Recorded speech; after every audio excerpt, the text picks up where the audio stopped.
All right, I'm going to start with the hot take. This has been a very strange week for India's political class, and not all of it has been grim. That is quite the opener. I'm Kavya. Welcome to Newspresso. It's Friday, August 14th, 2026. And I'm Vikram. Let's get into it. The big political story is the Parliament panel finding Justice Yashwant Varma guilty in the cash at home case. That story really began when a room door was opened after a Delhi fire and burnt cash was found. That detail alone sounds like the kind of thing that changes the whole temperature of a case instantly. So what did the panel actually conclude? A three-member panel formed by Lok Sabha Speaker Om Birla found substantial unexplained currency in the storeroom of Varma's official residence. And they said he did not give a satisfactory explanation for its presence, source or ownership. That's serious. And there was also something about the investigation itself being compromised, right? Yes, the panel said evidentiary material in the storeroom was disturbed after the incident and not properly preserved, which tainted the investigation. They also described Varma's defense as evasive and unsatisfactory when tested against independent witnesses and corroborative material. And this was all presented in 2 volumes. Exactly. The report was tabled in both houses of Parliament and it said all 3 charges were proved, with calls for further action under the Judges Inquiry Act. But Varma had already resigned, so what happens now is the part that's not fully clear. That's right. The government still faces questions about whether impeachment can move forward or whether some other step will be pursued.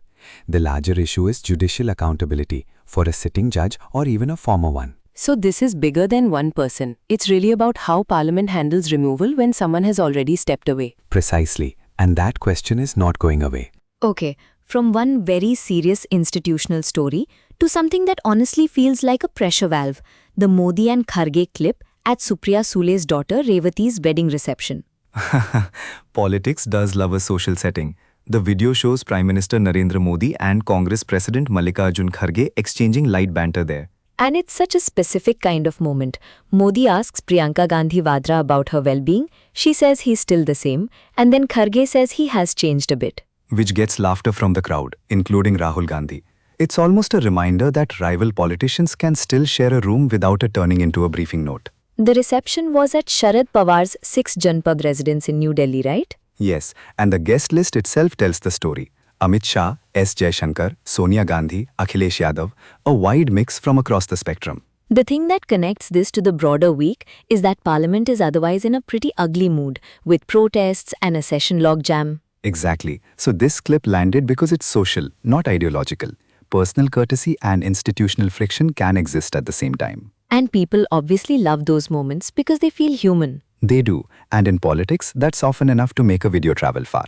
Also, the fact that this was tied to a family milestone rather than some formal summit makes it feel even more natural. That's the point. Not every political image comes from Parliament. All right. Shifting from Delhi to Karnataka, the Bandh on August 13th sounds like a classic case of a statewide call meeting a very mixed response. Yes, and the trigger is the Cauvery Water Management Authority order to release 12,000 cusecs to Tamil Nadu for 15 days starting mid-August. So the Kannada outfits were pushing for a shutdown, but not everyone lined up behind it. Exactly. Key Kannada organizations led by Vatal Nagaraj backed the Bandh. But the Karnataka Rakshana Vedika split.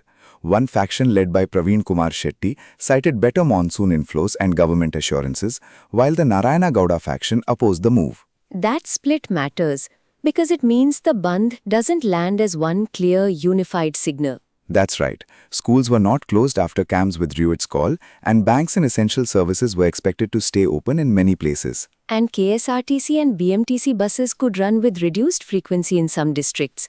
So not a total freeze, more like patchy disruption. A patchwork is the right word. Authorities stressed peaceful protest and warned against coercion or violence, while police in Bengaluru and Mysuru outlined tight security and asked for normal life where possible. There were also reports of protests in Mysuru and Mandya, but hotels and private transport unions chose not to join. Yes, and that's what makes this interesting politically.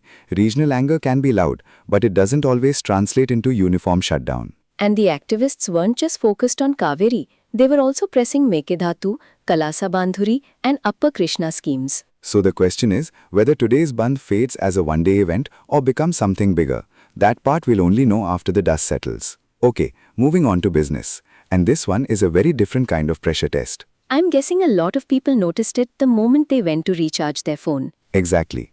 Airtel has quietly removed 4 prepaid plans, including the Rs 299 pack, and that's setting off a lot of interest in telecom circles. Because the next obvious option is the 349 plan, right? So the entry point effectively moves up. Yes, the company is steering subscribers towards the higher plan, which offers more data. Analysts say this is tariff rationalization rather than a broad price hike. So the language is careful, but the effect for users is still a higher bill if they stick to the old habits. That's the practical outcome. Centrum Broking's Piyush Pandey says the change could push Airtel's ARPU up by about 2%, and Vodafone Idea could see a 4% lift if it follows. And JM Financial and Citi are also seeing ARPU uplift from premiumization, not just a simple tariff jump. Right. The pattern here is actually pretty clear.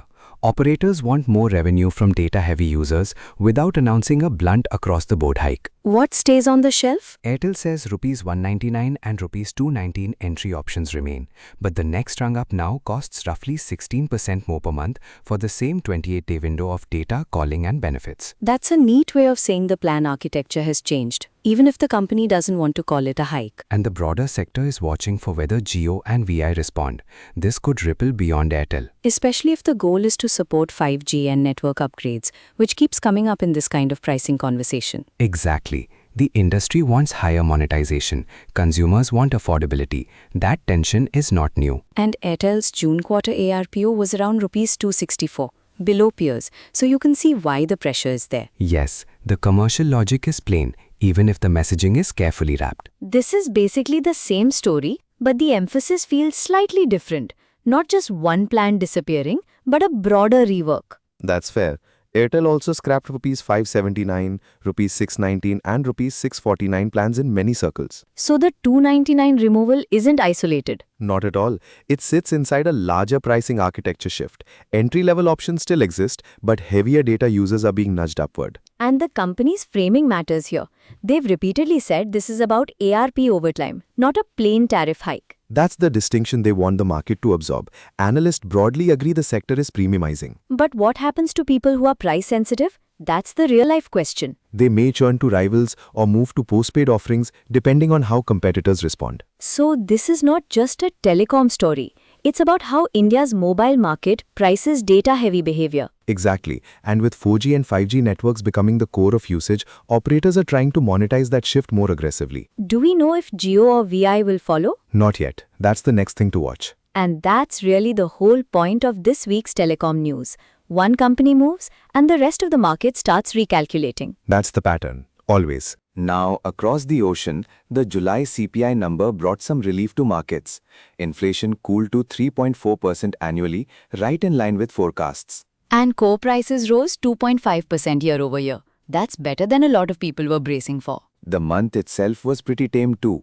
Overall prices rose just 0.1% and core prices climbed 0.2%. So this keeps the Fed on pause for now? Yes, the softer inflation path, together with weaker jobs data from late July, keeps the central bank in hold mode for the moment. But not exactly in a celebratory mood because inflation is still above the Fed's 2% target. Correct. And energy prices remain elevated because of the Iran war, which could put renewed pressure on prices if supply tensions flare again. So it's relief, but only partial relief. That's the cleanest way to put it. Traders have raised the probability that rates stay unchanged at the next meeting, and some policymakers are saying they'll remain flexible based on incoming data. And there's still shelter costs, wage growth, Jackson Hole, all of that hanging over the decision. Exactly. The September call will depend on how much the cooler prices offset labor market weakness and energy-driven moves. So no dramatic pivot, just a more comfortable pause. That's right. Calm, but not solved. Okay, tech time. And I'm actually excited about this one because it feels like Google is showing its whole ecosystem at once. Yes, and it's a clean pivot from macro policy to consumer hardware. The Pixel 11 series is here, and the theme seems to be Gemini AI, refined design, and more premium pricing. That's the story. The base Pixel 11 keeps the 6.3-inch display and expands storage to 256 GB, while Google consolidates RAM options and makes 12 GB the minimum across the lineup. So even the base model gets a more serious spec foundation. Exactly. The Pro and Pro XL models get a larger camera setup, including a 50MP main sensor and a new higher-end telephoto, and they support up to 120x Pro zoom. And there's that highlight ambient LED ring around the camera flash on the Pro models. That's such a specific design choice. It is a modern nod to the old notification light. Very Google. Also, Titan M3 sounds like a big security angle. It is a security coprocessor that supports post-quantum cryptography, paired with Tensor G6 built on TSMC's 2 nano process.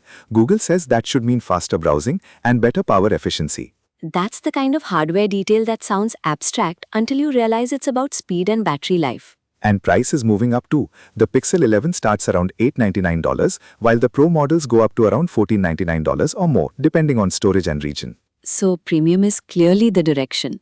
Yes, India gets its own pricing and availability window, and Google is stressing 7 years of OS and security patches, plus IP68 durability. And the ecosystem push includes the Pixel Watch 5 and Pixel Tag.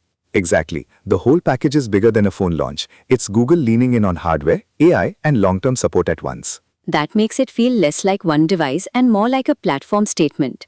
That's the right read. Science break now, and this is one of those stories where the images are beautiful, but the actual purpose is very serious. Absolutely. NASA and partners are chasing an eclipse to study the sun's hidden corona. And I love that phrase because it sounds like a rare chance to peek behind the curtain. That's exactly what it is.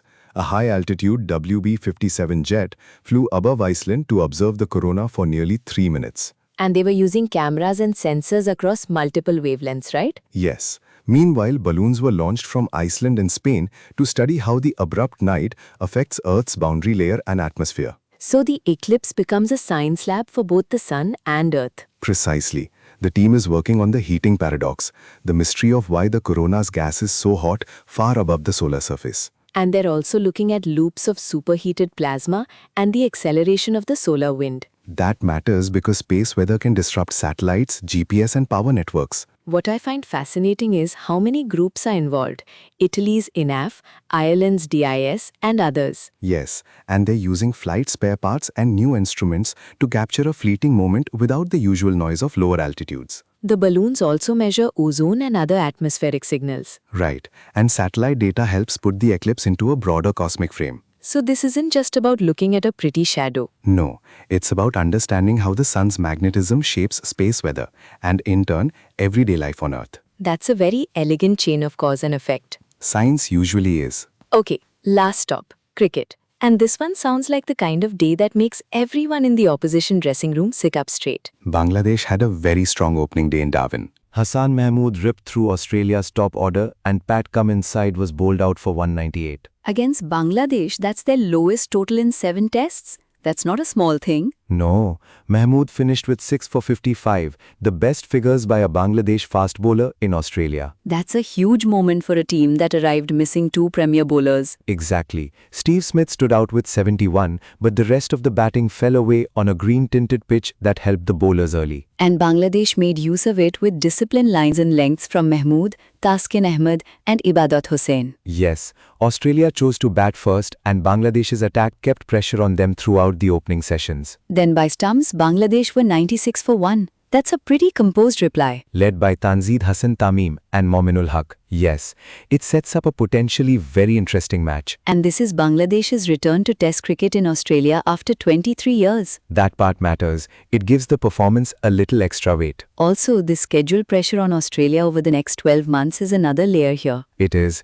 Depth will matter, especially for their fast bowling quartet. So the next stop is Mackay, with Bangladesh eyeing a first innings lead. Exactly. The opening day belongs to Bangladesh. That's a pretty full Friday, honestly. Politics, telecom bills, a new phone, Eclipse signs, and a cricket shocker. A reminder that the week never really ends. It just changes category. Very true. Thanks for hanging out with us on Newspresso. Stay tuned and we'll be back soon.